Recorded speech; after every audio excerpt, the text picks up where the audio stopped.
सुंदर वन के एक कोने में हरे बांस के पेड़ों के बीच रानो चिड़िया का एक बहुत ही अनोखा और सुरक्षित घर था। रानो अपने अंडों को गर्मी दे रही थी और उसका पति टुन्नू काम पर जाने की तैयारी कर रहा था। टुन्नू जी, आप देख नहीं रहे, बाहर आसमान में बादल छाए हुए हैं, हवा भी तेज चल रही है। आज मौसम थोड़ा खराब लग रहा है, मुझे बिल्कुल भी अच्छा महसूस नहीं हो रहा है। मेरी आपसे विनती है, क्या आप आज अपने घर पर ही नहीं रुक सकते? मुझे बहुत ही ज्यादा घबराहट हो रही है और इन अंडों के लिए भी डर लग रहा है। अरे रानो, आप तो नाहक ही परेशान होती हैं। हमारे आने वाले बच्चों के लिए मुझे ढेर। दोस्तों, ये रहे हमारी आज की वीडियो के प्यारे सब्सक्राइबर्स और फॉलोअर्स के नाम। अबू बकर, रोहित पवार, माही, आलिया, मोनू, वंदना। जो नहीं चुने गए, चिंता मत करो, अगली बार तुम भी बन सकते हो जंगल के सुपरस्टार। नाम अपनी कहानी में लूं तो देर किस बात की, जल्दी से कमेंट करके अपना नाम। ढेर सारे दाने जमा करने हैं। नदी किनारे आज मेला लगा है, मेरे बर्गर खूब बिकेंगे। ठीक है, मैं आपकी मजबूरी समझती हूँ कि आपको हमारे बच्चों के लिए मेहनत करनी है, लेकिन प्लीज अपना ख्याल रखिएगा, कोई खतरा मोल मत लीजिएगा। और हाँ, शाम होते ही जल्दी से जल्दी घर आ जाइएगा। मैं आपका और बच्चों के लिए दानों का इंतजार करूँगी। नदी के किनारे टुन्नू चिड़े ने अपना छोटा सा बर्गर का ठेला लगाया हुआ था। हरिया तोता और बंटी कबूतर वहाँ मजे से बर्गर खा रहे थे। वाह टुन्नू भाई, आपके हाथ के बर्गर का जवाब नहीं। जंगल में ऐसा स्वाद और कहीं नहीं मिलता। शुक्रिया हरिया भाई, बस मेहनत की कमाई है ताकि मेरा परिवार खुश रहे। भाई जल्दी एक और बर्गर बना दो, मुझे घर भी ले जाना है। तभी अचानक दुष्ट भुल्ला चील वहाँ आ धमका। उसकी नजर टुन्नू की कमाई और खाने पर थी।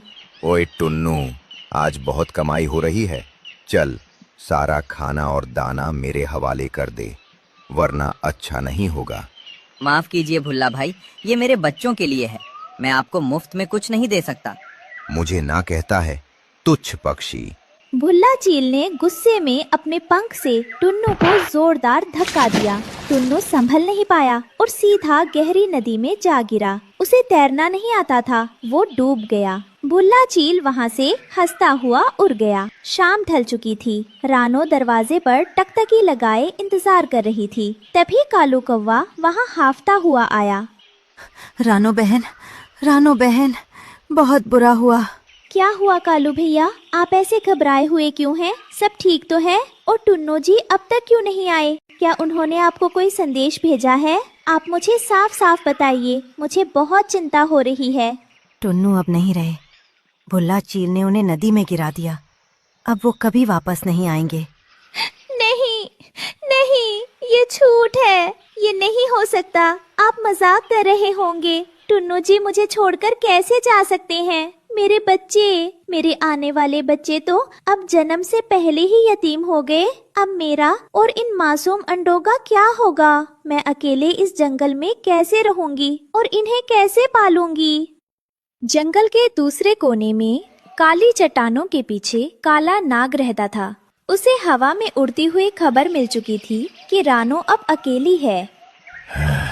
बहुत ही दुखद खबर है।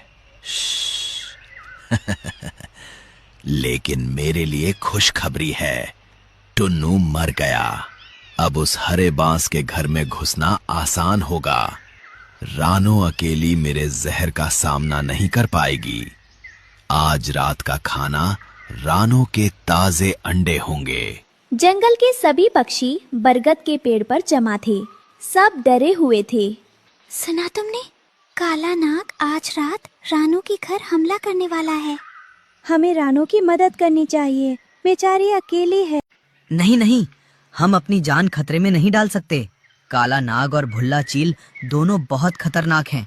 रानो को अपनी किस्मत खुद देखनी होगी। डर के मारे सब अपने अपने घोंसलों में छिप गए, सिवाय एक जोड़े के। कालू और गोरी को रानो की चिंता सता रही थी।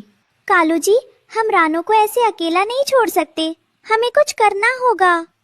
सही कहा, हम नाग से लड़ नहीं सकते, पर दिमाग तो लगा सकते हैं। टुन्नू के ठेले पर तीखी मिर्ची रखी है, वो काम आएगी। बहुत बढ़िया, चलो अभी चलते हैं। कालू और गोरी चुपचाप नदी किनारे पहुँचे, जहाँ टुन्नू का टूटा हुआ थैला पड़ा था। गोरी, जल्दी से वो लाल मिर्च का डिब्बा अपनी चोंच में उठा लो। ध्यान रहे, गिरना नहीं चाहिए।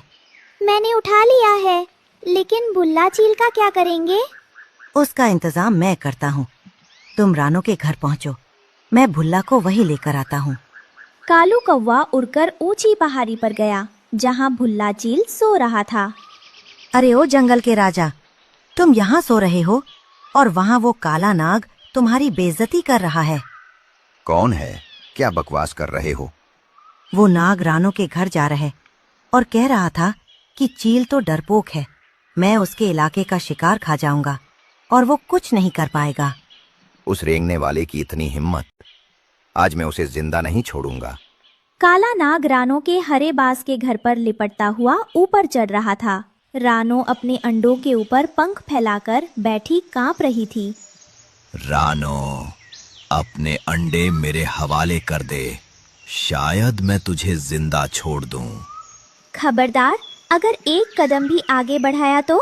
तभी गोरी कौवी वहां पहुंची और उसने रानो को इशारा किया। रानो बहन, हट जाओ। गोरी ने ऊपर से मिर्च गिराई, जो सीधा नाग की आंखों में गई। आह, मेरी आंखें! अंधे नाग ने गलती से वहां आए भुल्ला चील को काट लिया। तेरी ये हिम्मत! भुल्ला चील ने गुस्से में नाग को अपने पंजों में दबोच लिया और उसे लेकर दूर बादलों में उड़ गया। दोनों दुष्ट एक दूसरे से लड़ते हुए जंगल से हमेशा के लिए दूर चले गए। सुबह होते ही रानो के अंडे फूटे और प्यारे बच्चे बाहर आए। मुबारक हो रानो बहन, बच्चे बहुत प्यारे हैं। ये सब आप दोनों की वजह से मुमकिन हुआ। अगर आप और गोरी बहन ना होते तो आज मेरा परिवार खत्म हो जाता। हम एक परिवार ही तो है रानो। टुन्नू भाई नहीं है, पर हम हमेशा तुम्हारे साथ है।